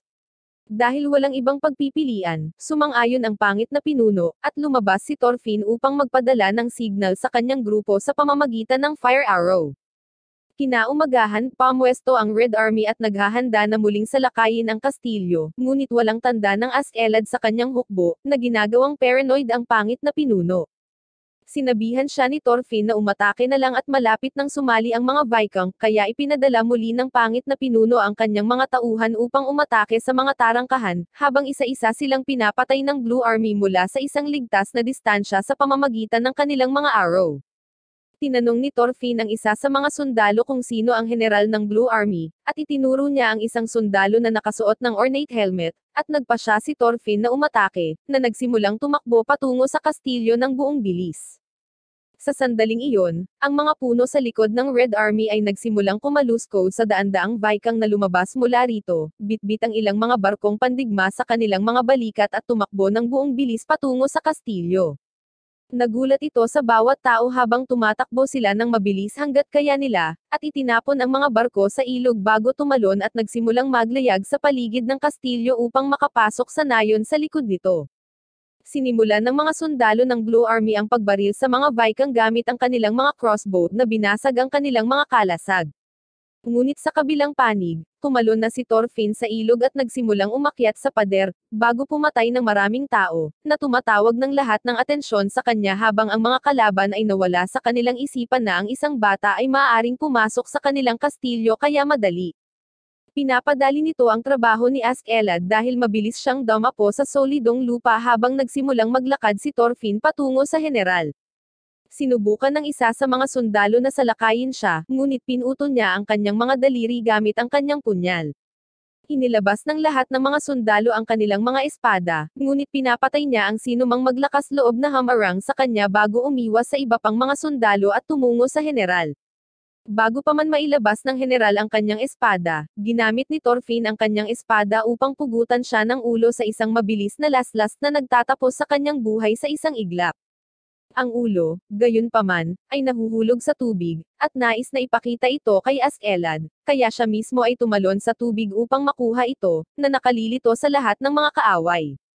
Si Ask-Elad, sa kabilang banda, ay dumapo sa lupa at sinimulang salakayin ang lahat ng mga kawal ng kalaban gamit ang kanyang sariling hukbo, at kahit nagpadala sila ng mga reinforcement, wala sila sa kanyang mga tropa na sumisira at nagnakawan ng bawat bagay na makukuha nila sa kanilang mga kamay.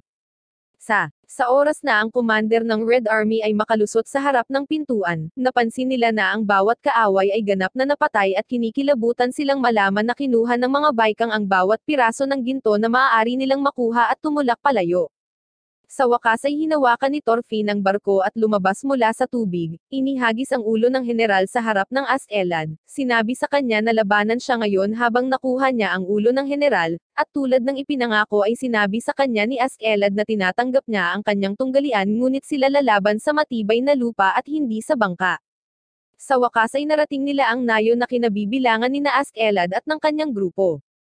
Sa sandaling ang kanilang mga barko ay malapit na sa lupain, ang lahat ng mga taga-nayon ay nagtitipon upang salubungin ang mga bayani na nanalo ng maraming tagumpay at nagdala ng mga trofeo mula sa buong mundo.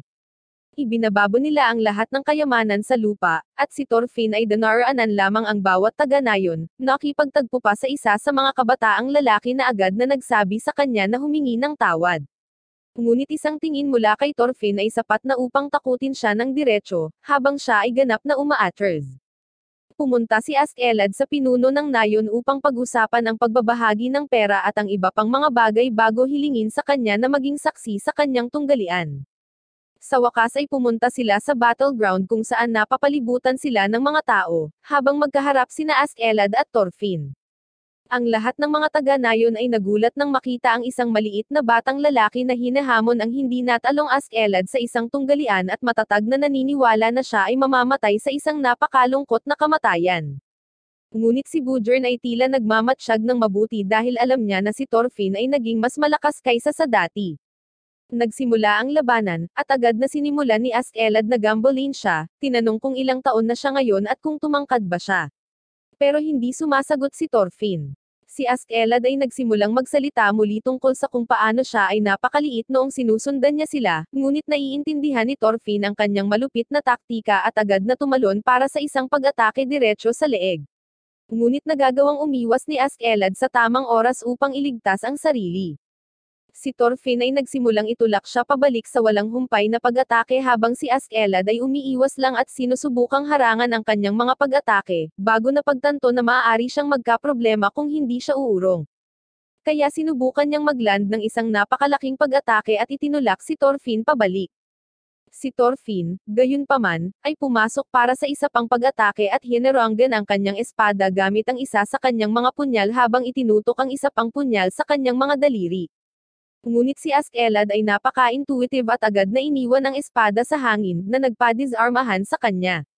Gayunpaman, bago makaatake si Thorfinn, sinubukan ni Ask-Elad na hawakan ang kanyang mga kamay, ngunit agad na umatras si Thorfinn, na nagbigay sa kanya ng pagkakataong kunin ang kanyang nahulog na espada.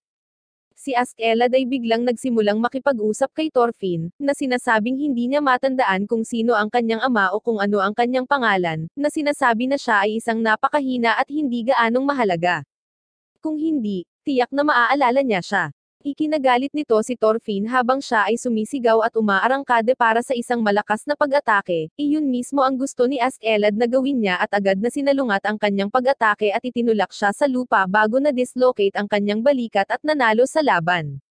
Lumayo siya at sinabi kay Thorfinn na kailangan pa niyang magtrabaho ng husto kung gusto niyang magkaroon ng pagkakataon na talunin siya. Nang gabing iyon, ang lahat ay nakaupo sa loob ng tolda upang kumain ng maraming pagkain at uminom ng masarap na alak dahil sa wakas ay nakauwi na sila at ipinagdiriwang ang kanilang tagumpay. Ngunit si Thorfinn ay wala kahit saan dahil siya ay nasa bangka ng kanyang ama kung saan nakakaramdam siya ng ginhawa at kaligtasan sa kabila ng matinding lamig. Doon siya natutulog habang nakaupo, na naginip na kausap siya ng kanyang ama nang biglang may naramdaman siyang brasong papalapit sa kanya, agad niyang inilabas ang kanyang punyal at itinutok ito sa lalamunan ng estranghero. Isa lang pala itong aliping babae, na sinasabi sa kanya na inutusan siya ni Ask-Elad na dalhan siya ng makakain. Sinimulan niyang kainin ang kanyang pagkain habang tinanong siya ng batang babae kung bakit siya nasa labas at kung siya rin ay isang alipin.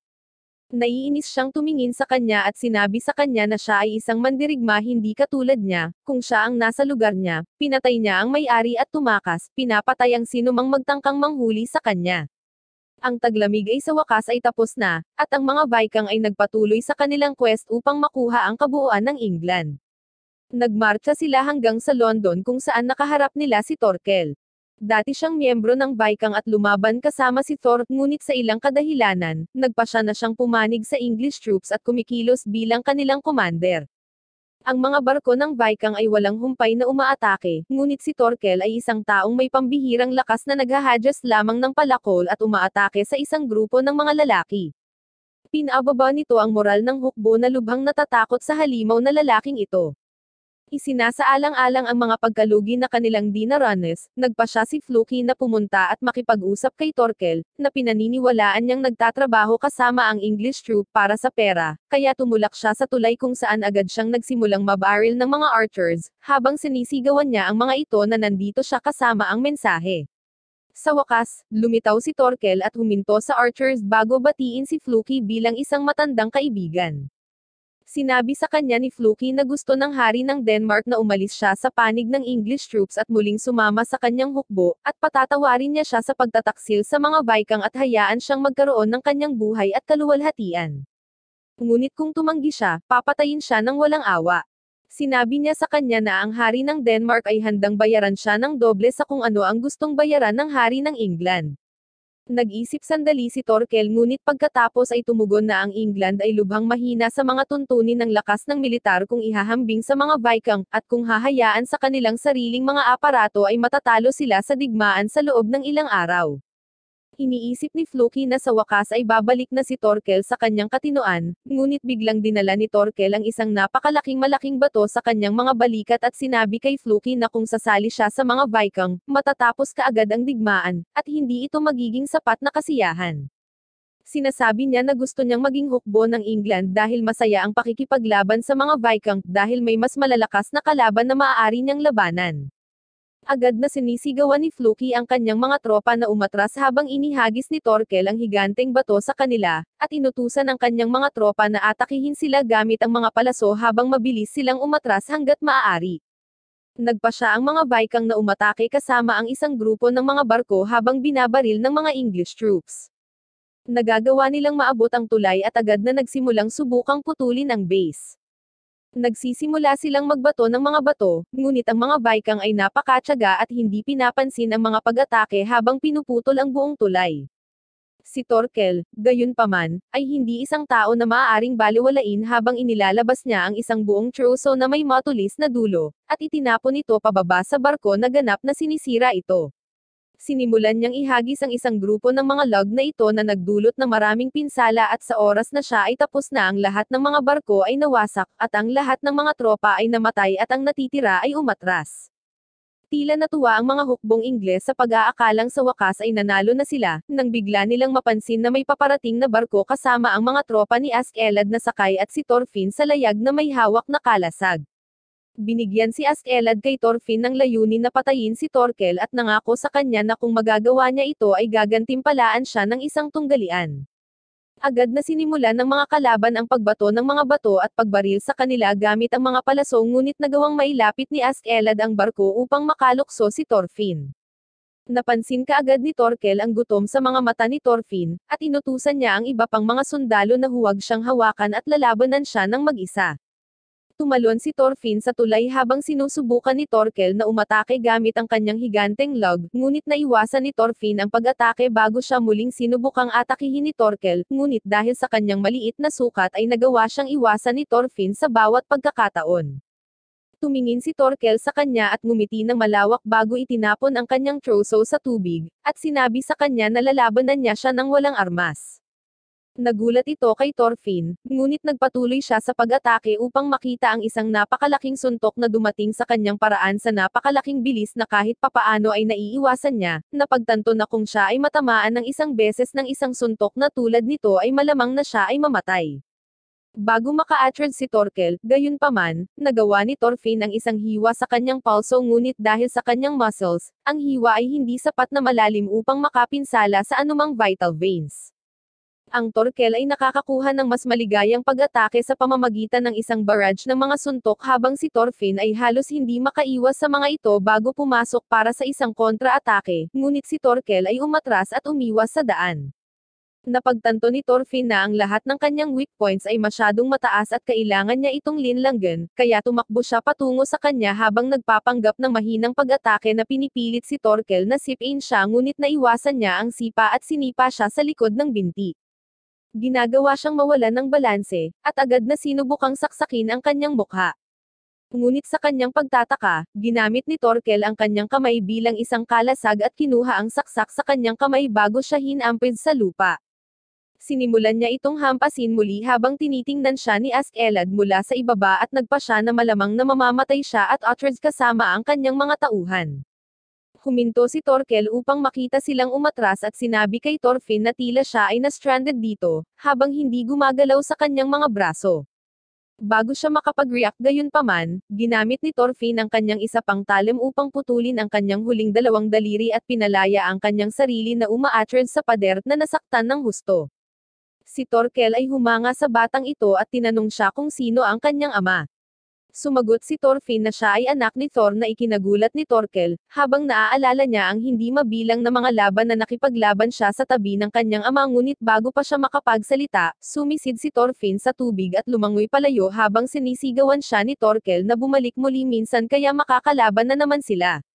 Lumalangoy ng malayuan si Thorfinn bago lumabas mula sa tubig na may sprained ankle, na-dislocate na balikat, at ilang sirang tadyang. Sumama siyang muli sa hukbo ni Askeladd habang iniisip ang kanyang matinding pagkatalo, habang nagpa siya silang umatras mula sa posisyon at umatake sa ibang lugar. Si Askeladd at ang kanyang hukbo ay nagpapahinga sa isang nayon habang nagpapas siya sa kanilang susunod na plano sa laro. Kinaumagahan, habang kausap ni Askeladd si Thorfinn, napansin nila ang isang sakay na papunta sa kanilang kampo. Tumawag siya para pigilan siya, at lumabas na siya ay kabilang sa hukbo ni Prinsipe Canute na pangalawa sa linya para sa trono ng Denmark. Tila, siya ay naiwan doon kasama ang 4,000 lalaki upang makuha ang London Bridge.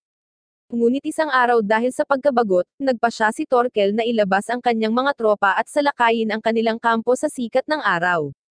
Gumamit siya ng kahoy na troso upang salakayin ang sinumang darating sa kanyang harapan at kahit na mayroon lamang siyang 400 tauhan, nagawa niyang patayin ang halos lahat ng tropa bago mahuli si Prinsipe Canute. Sinabi niya kay Askeladd na hihingi siya ng tulong sa pangunahing hukbo upang makakolekta sila ng mga lalaki para protektahan ang prinsipe at hilingin din sa kanya ang tulong nito. Inilabas ni Askeladd ang kanyang espada at walang dalawang isip na pinugutan ng ulo ang mensahero, na ikinagulat ng bawat tao sa paligid niya. Tinanong siya ni Bjorn kung ano ang ginagawa niya, sinabi niya sa kanya na palayain nila ang prinsipe ng mag-isa nang walang tulong ng sinuman dahil kahit sino ang gustong bumalik sa prinsipe, handa silang magbayad ng mabigat na halaga, maging hari man ito, ng England o ang hari ng Denmark. Sa pamamagitan nito, inirally niya ang kanyang mga tropa upang labanan si Torkel. Nahuli ni Torkel ang prinsipe at ngayon ay dinadala siya sa kagubatan upang hanapin ang pangunahing hukbo ng hari ng Denmark dahil sa ilang kadahilanan ay gusto niyang ituon ang kanyang atensyon sa kanya. Habang naglalakad sa kagubatan, gayunpaman, bigla niyang naramdaman na may nakatingin sa kanya at pinahinto ang buong caravan. Binunot niya ang kanyang sibat at tumingin sa paligid bago ito itinapon patungo sa burol, na agad na pinatay ang isa sa mga lalaking pag-aari ni Prinsipe Canute. Ang mga sundalo ay nagpakita ng kanilang sarili mula sa itaas ng burol at ibinalita na sila ay mga tauhan ni Prinsipe Canute, at narito sila upang palayain ang prinsipe. Bago ipahayag na mayroon silang 2,000 sundalo sa ngayon. Sinabi ni Torkel na siya ay nagsisinungaling, dahil ayon sa kanya walang sino man ang magbubunyag ng kanilang tunay na mga numero maliban kung sila ay nagsisinungaling. Gayunpaman, agad niyang hinayaan ang prinsipe at ang kanyang mga kasabwat na umalis sa kanyang kustodiya at pumunta sa gilid ng kanyang mga sundalo, na ikinagulat ng lahat. Pagkatapos ay humakbang siya at sinabi sa kanilang commander na ngayong wala na si Prinsipe Canute, hindi na makapagdadahilan ang commander kung paano siya hindi nanalo dahil natakot siya na mapahamak ang prinsipe. Si Ragnar, ang guro at tagapag-alaga ng prinsipe, ay nagsabi sa mga lalaki na umatras kaagad dahil ang kaligtasan ng prinsipe ang pinakamahalaga. Ngunit dahil sa patuloy na panunuya ni Torkel, ang mga lalaki ay nagalit at bumunot ng kanilang mga espada para sa labanan. Isang napakalaking labanan ang sumiklab kung saan ang mga puwersa mula sa magkabilang panig ay lumalaban ng mabangis. Nagsimulang umatake si Torkel at pinutol ang mga tao gamit ang kanyang malalaking palakol. Ang kanyang agresibong pagpapakita ng lakas ay nakakatakot sa lahat habang pinapatay niya ang isang grupo ng mga lalaki at pinutol ang mga puno ng sabay-sabay. Si Ragnar ay sumisigaw sa kanila na umatras at protektahan ang prinsipe dahil ayaw niyang i-replay ang labanan sa London Bridge. Ngunit si Torkel ay hindi umaatras at patuloy na pinapatay silang lahat na mukhang bigo dahil tila halos 400 lalaki lamang ang laban sa kanya, na hindi nakakatuwa. Sa kabilang dulo, handa na si Askeladd kasama ang kanyang unit, at nagpakalat siya ng gasolina sa buong kagubatan bago ito sinindihan ng apoy. Agad na nakita ni Torkel ang amoy ng apoy at tumingin sa paligid upang makita ang isang malaking sunog sa kagubatan na sumiklab. Ang apoy ay umabot sa battlefield at nagsimulang sunugin ng buhay ang mga tao, habang ang makapal na usok ay nagpapahirap na makita kung ano ang nangyayari sa kanilang paligid. Pinayuhan siya ng mga tropa ni Torkel na dapat silang umatras dahil ang natural na kalamidad na ito ay hindi isang bagay na kanilang inaasahan. Ngunit ang Torkel ay lubos na intuitive at kinikilala na ito ay hindi isang natural na sakuna ngunit isang taong sadyang nagsunog sa buong kagubatan. Si Askeladd at ang kanyang grupo ay tumitingin sa mga nasusunog na lalaki sa lupa, bago niya pinone si Thorfinn habang siya ay binuhusan ng tubig sa kanyang balabal at binigyan ng pinakamabilis na kabayo upang pumunta at ibalik ang prinsipe sa kanila. Walang takot siyang sumugod sa apoy kasama ang kanyang kabayo, habang ang mga tropa ni Torkel ay nahanap ang lokasyon ng prinsipe at napalibutan siya ng lubusan, na pinatay ang mga lalaking nagtatanggol sa kanya. Gayunpaman, bago nila siya mahuli muli, tumalon si Thorfinn sa pagitan, itinapon ang kanyang balabal at sinabihan ang prinsipe na manatili kung nasaan siya dahil narito siya upang iligtas siya. Hindi siya gaanong iniisip ng mga lalaki at nagpas siyang atakihin siya, ngunit agad na umiwas si Thorfinn at sinaksak ang lalaki sa leeg, na agad siyang pinatay.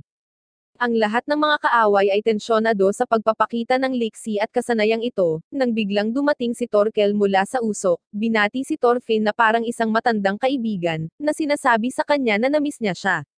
Ipinakita niya sa lahat ang mga daliring pinutol ni Thorfinn at sinabihan silang huwag maliitin siya kung hindi ay mamamatay sila. Tumingin siya kay Thorfinn at tinanong siya kung siya ba talaga ang anak ni Thor, at tinanong niya ito kung paano niya nakilala ang kanyang ama. Sumagot si Torkel na lumaban siya kasama si Thor sa loob ng maraming taon at sinasabing si Thor ang tanging tao sa buong mundo na mas malakas pa sa kanya. Pagkatapos sabihin iyon, umatras si Torkel sa usok, sinabi kay Thorfinn na isinusuko niya ang isang prinsipe sa kanya sa ngayon ngunit kailangan niyang tumakbo ng mabilis hanggat maaari dahil patuloy siyang hinahabol ni Torkel. Ibinalik ni Thorfinn si Prinsipe Canute at ang iba pa niyang mga tauhan kay Askeladd, na yumuko sa harap ng prinsipe habang sinasaway siya ni Ragnar na nagsasabing ang pagsunog sa kagubatan habang ang prinsipe ay nasa loob din ay isang walang ingat na hakbang. Ngunit sinabi niya sa kanya na maaari lamang niyang ipagkatiwala ang kaligtasan ng prinsipe sa kanya ngayon. Nagmarcha si Askeladd sa lupain, sinusubukang takasan si Torkel, na sinusubukang makuhang muli si Prince Canute. Alam ni Askeladd na ang kanyang mga puwersa ay mas maliit kaysa sa mga puwersa ni Torkel at na sila ay hindi makakapantay sa kanya. Nagpatuloy siya sa paglalakad at lumapit sa isang ilog kung saan nakita niya ang isang lalaking nangingisda sa isang bangka. Tinanong niya siya kung maaari siyang maghatid ng mensahe sa commander ng maliit na kaharian ng Wallace sa kabila ng ilog. Pumayag siya at inabutan siya ni Askeladd ng sulat, at sinabihan siyang magmadali bago bumalik sa kanyang mga tropa at magsimulang magmarcha muli. Huminto sila malapit sa isang burol, at isa sa mga tauhan ni Askeladd, na napakahusay ng pandinig ay nakikinig sa aktibidad, habang sinabi ni Ragnar na dapat silang magpatuloy sa pagmamarcha at hindi dapat huminto. Dumating si Askeladd sa pinangyarihan, at ipinaalam sa kanya ng kakaibang lalaki na may magandang pandinig na mukhang papalapit sa kanila si Torkel, at may isang araw lang na marcha ang layo sa kanila. Naglagay ito ng panic mode sa mga tropa nang biglang sinabihan ng kakaibang lalaki ang lahat na huminto sa pagsasalita habang nakikinig pa siya bago tumuro sa isang burol, na sinasabing may dalawang especially iya doon. Pero bago pa man sila makagawa ng anuman, tumakas ang mga especially iya at agad na tumakas. Sinabi ni Ask-Elad sa kanyang mga tropa na kailangan nilang magmarcha kaagad, at nagsimula silang maglakad. Nagsisimula ng makaramdam ng pagod ang mga tropa sa paglalakad sa lupa, at mas sanay na sila sa paglalayag sa dagat, ngunit pinipilit nilang maglakad, kung hindi, papatayin sila ni Torkel. Sumasapit ang gabi, at lahat ay natutulog dahil sa pagod, bukod kay Ask-Elad, na nagpasya kung ano ang susunod na gagawin. Pumunta si Budjern sa kanyang tabi at sinabi sa kanya na dapat din siyang magpahinga ng ilang oras dahil ilang araw na siyang puyat. Ngunit sinabi sa kanya ni Ask-Elad na wala silang sapat na oras at kailangan nilang lumipat kung gusto nilang mabuhay.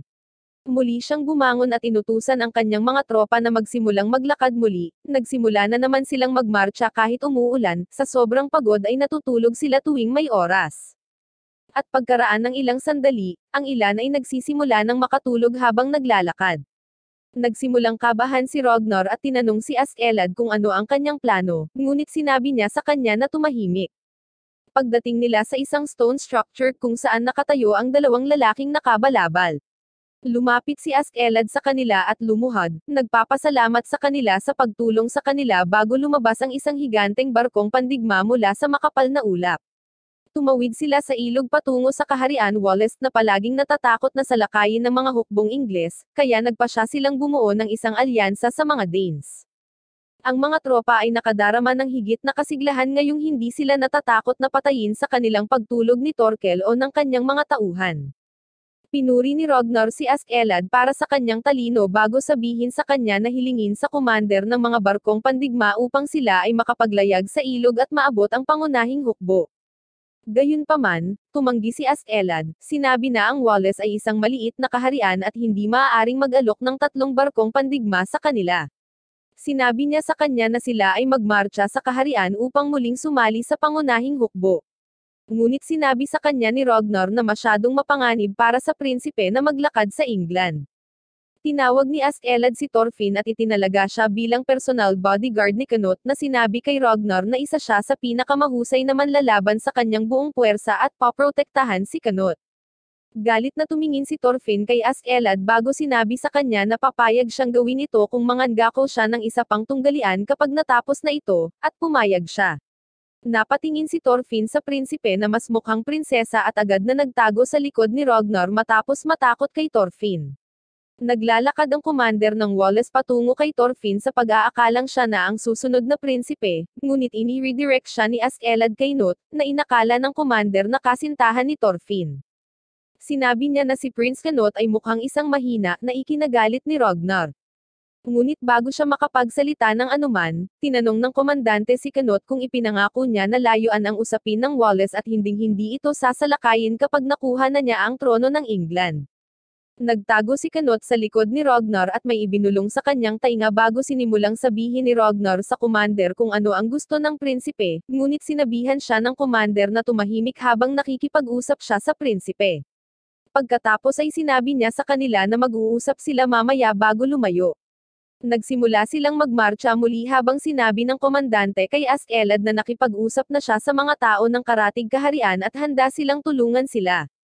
Sa wakas ay naabot nila ang isang punto kung saan nakita nila ang dalawang nakabalabal na lalaki na nakatayo sa kalsada, nang biglang dumating si Budjern at sinabi kay Ask-Elad na ang kakaibang tao na may kakaibang mga tainga ay narinig silang nagsabuatan laban sa kanila, at iniisip na ito ay isang trap. Agad na pinigilan ni Ask-Elad ang commander sa paglapit sa kanila, at biglang may lumabas na grupo ng mga archers mula sa tuktok ng burol, na umaatake gamit ang mga palaso sa kanila. Ang kabayo ni Ask-Elad ay natamon ng maraming mga arrow, ngunit sa kabutihang palad ay nagawa niyang tumalon ng walang anumang pinsala. Sinisigawan ni Ask-Elad ang kanyang mga tropa na huwag gumanti habang tinitingnan niya ang lalaking nakatayo sa kanyang harapan, at sinisigawan siya kung ano ang gusto niya. Ipinakilala ng lalaki ang kanyang sarili bilang si Azir at sinabi sa kanya na hindi niya maaaring hayaang makapasok ang mga Vikings sa kanilang kaharian sa anumang kadahilanan, at agad niyang papatayin ang mga ito kung lilipat pa sila. Mukhang nanggigigil ang mga tropa ni Ask-Elad, ngunit sinabi sa kanila ni Budjern na ang lahat ng ito ay palabas lamang, kung talagang gusto nilang patayin ang mga ito, pinatay na nila agad ang mga ito sa unang pagsubok, kaysa sa pagpuntirya ng mga kabayo. Ayon sa kanya, ginagawa lamang nila ito upang maipakita nila ang kanilang lakas at subukang makakuha ng mas magandang deal mula sa negosasyong ito. Sinisigawan sila ni Azir na huhulihin niya silang lahat, at pagkatapos ay gamitin si Prince Canute bilang isang hostage at isang kalasag upang pumasok sa negosasyon sa hari ng Denmark. Nang marinig ito, dinala ni Askeladd ang prinsipe sa harapan, na mukhang kinakabahan, at hindi alam kung ano ang gagawin. Sinabihan siya ni Askeladd na bantaan si Azir, ngunit si Canute ay nagtago sa likod ni Ragnar, at sa kabila ng ilang beses na sinubukan ni Askeladd ay hindi siya natinag. Sa wakas, tumingin si Askeladd sa general ng Wallace at sinabi sa kanya na ihahayag niya ang kanyang plano kay Azir, at gawin ito ng mabilis habang sinasabi niya sa kanyang mga tropa na tumayo habang siya, na sinamahan ng general ng Wallace, ay naglalakad patungo kay Azir para sa negosasyon. Sinabi ni Azir sa kanyang mga tropa na umatras dahil hindi siya natatakot sa mga Danes, ngunit sa sandaling walang tao sa malapit, humingi siya ng paumanhin para sa pagpapakitang ito at sinabi kay Askeladd na hindi niya hahayaang makita silang mahina dahil nakakaapekto ito sa moral ng mga lalaki. Sinabi sa kanya ni Askeladd na gusto lang niyang lumipat sa kanyang mga lupain at wala nang iba pa. Ngunit tumugon si Azir na mayroon din siyang reputasyon na dapat panatilihin at hindi maaaring payagan ang Danes na maglakad sa kanyang kaharian ng walang patid. Sinabi ni Askeladd kay Azir na siya ay anak ni Lydia, isang babae ng Welsh ancestry na nagmula sa bloodline ni King Arthur, ang sikat na bayani ng Britannia. Sinabi niya sa kanya na mahigit 60 taon na ang nakalilipas, sinalakay ng Danish Lord si Wallace at nauwi sa pandarambong. Kinuha niya ang kanyang ina bilang isa sa kanyang mga asawa at si Askeladd ay ipinanganak at lumaki bilang kanyang anak. Nabigla si Azir at hindi alam kung ano ang sasabihin dahil naniniwala sila noon na ang bloodline ng Great Hero King na si Arthur ay namatay kasama si Lydia. Siya, gayunpaman, ay humingi sa kanya ng ilang uri ng kumpirmasyon, at ang general ng Wallace ay nagtitiwala para sa kanya, na sinasabing kalahating siglo na ang nakalilipas noong bata pa si Askeladd. Dinala niya ang isang napakahina at naghihingalong Lydia pabalik sa Wallace upang ito ay mailibing. Kasama ng kanyang mga ninuno. Si Askeladd ay tumingin sa kanila at sinabi sa kanila na siya ay napupuot din sa Danes at nagpaplano na ilagay si Count sa kapangyarihan, habang nakuha ang kanyang paggalang upang makontrol niya siya mula sa loob. Nagsimulang tumawa si Azir sa hindi kapani-paniwalang planong ito na naisip ni Askeladd, at sinabi sa kanya na kailangan niyang isuko ang lahat ng armas sa kanya dahil gagawin niyang parang mga bilanggo sila para ligtas sila at hindi mawawalan ng respeto si Azir. Sumang-ayon si Askeladd at bumalik sa kanyang mga puwersa na nagsasabi sa kanila na isuko ang kanilang mga armas, at ginawa nila ito nang walang tanong. Pagkatapos ay pumunta siya kay Ragnar at sinabihan siyang ibigay ang kanyang sandata, ngunit tumanggi siya, sinabi sa kanya na kailangan niyang protektahan si Canute. Tumingin si Askeladd kay Thorfinn at sinabihan siyang ibigay ang punyal, ngunit tumingin siya sa kanya at sinabi sa kanya na hindi niya ibibigay ang kanyang punyal. Hinayaan na lang sila ni Askeladd, kaysa makipagtalo sa matigas ang ulo. Sinamahan sila ni Azir sa pagkukunwari ng pagiging mga bilanggo, habang ang mga taong Welsh ay tinitingnan sila mula sa mga palumpong habang nakarinig sila ng mga kwento tungkol sa kung paano ang mga Danes ay mga mabisyo na halimaw na kumakain ng mga tao para sa almusal. Matapos tumawid sa teritoryo, nagsimulang manguna muli si Askeladd habang si Thorfinn ay nakaupo sa likuran kasama si Canute. Nakikita niya ang prinsipe na nakatingin sa kanya ng maraming beses, kaya sinabihan niya itong magsalita kung may gusto siyang sabihin, kung hindi ay itigil ang pagtingin sa kanya. At sinagot ni Canute na hindi siya duwag at marami lang siyang tumangging magsalita dahil royalty siya at may epekto ang kanyang mga salita. Nagulat sina Ragnar at Askeladd nang makitang may kausap si Canute kaysa kay Ragnar. Tumingin si Thorfinn sa kanya at tinawag siyang duwag, na ikinagalit ni Canute nang tumayo siya at sinimulang sabihin kay Thorfinn na wala siyang ideya kung paanong ang kanyang mga salita ay maaaring maging sanhi ng isang todo-digmaan, at iyon ang dahilan kung bakit hindi siya maaaring makipagkasundo, ng anumang uri ng hindi pinag-iisipan. Dumating na naman ang taglamig habang binabagtas nila ang magaspang na lupain ng English Kingdom, na napapaligiran ng mga kaaway. Wala silang mapupuntahan at walang hihingi ng tulong habang naglalakad sila sa nyebe, nagpapahinga lang minsan sa araw. Ang isa sa mga lalaki ay nagsimulang muling magsalaysay ng kwento ni Thor sa pari, na nagsasabi sa kanya kung paano siya naging isang mandirigma na natalo ang 30 sa kanilang mga tauhan nang hindi pinatay ang isa sa kanila, ngunit nauwi pa rin sa pagkamatay dahil sa kanyang pagmamahal sa kanyang anak. Ito ay talagang interesado sa pari, na nag-iisip na ang isang tao na tulad nito ay hindi umiiral dahil naniniwala siya na ang lahat ng mga Danes ay malupit na mga halimaw na ipinadala sa planetang ito upang sirain ang sangkatauhan. Ngunit ang mga sundalo ay naniniwala na ang pagpatay ay hindi isang paraan upang pamunuan ang kanyang buhay, at inaangkin na ang isang tunay na mandirigma ay hindi nangangailangan ng isang tibak. Ang pari ay nakikinig sa lahat ng ito at umiinom ng maraming alak bago matulog muli sa gabing iyon. Ang mga lalaki ay nagsimulang magmarcha muli habang si Ragnar ay nagreklamo kay Askeladd, na sinasabi sa kanya na dapat ay naghintay sila sa taglamig dahil wala na silang pagkain at walang masisilungan upang maprotektahan sila mula sa bagyo. Gayunpaman, sinabi sa kanya ni Askeladd na magpapatuloy sila sa pagsulong o kung hindi ay mamamatay sila. Ang kakaibang tao na may kakaibang tainga ay nagsasabi sa kanila na nakakarinig siya ng ingay mula sa malapit. Ang lahat ay nagiging alerto, ngunit sinabi niya sa kanila na naririnig niya ang mga babae at bata pati na rin ang mga lalaki. Agad nilang napagtanto na tiyak na may malapit na nayon. Tinitingnan nila ang bagyo at sa wakas ay nakita nila ang liwanag na nagmumula sa mga bahay sa malayo sa isang maliit na nayon. Lahat sila ay lumipat patungo sa nayon habang ang pari ay mabilis na tumakbo at nagsimulang sumigaw sa mga taga-nayon na tumakas habang ang mga Danes ay paparating upang patayin sila. Pero bago pa siya makalayo ay nahuli na siya ng mga lalaki at nabugbog ng husto. Pumasok si Bjorn sa isang bahay na puno ng mga bata, isang babae, at isang lalaki.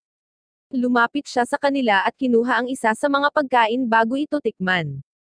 Hindi niya nagustuhan ang lasa ng kinakain niya, kaya't iniluwa niya ito at itinapon sa sahig ang pagkain, na ikinagalit ng babaeng bumangon at sinabihan siyang huwag mag-aksaya ng pagkain. Gayunpaman, agad na sinuntok ni Bjorn ang babae nang magsimulang umiyak ang mga bata.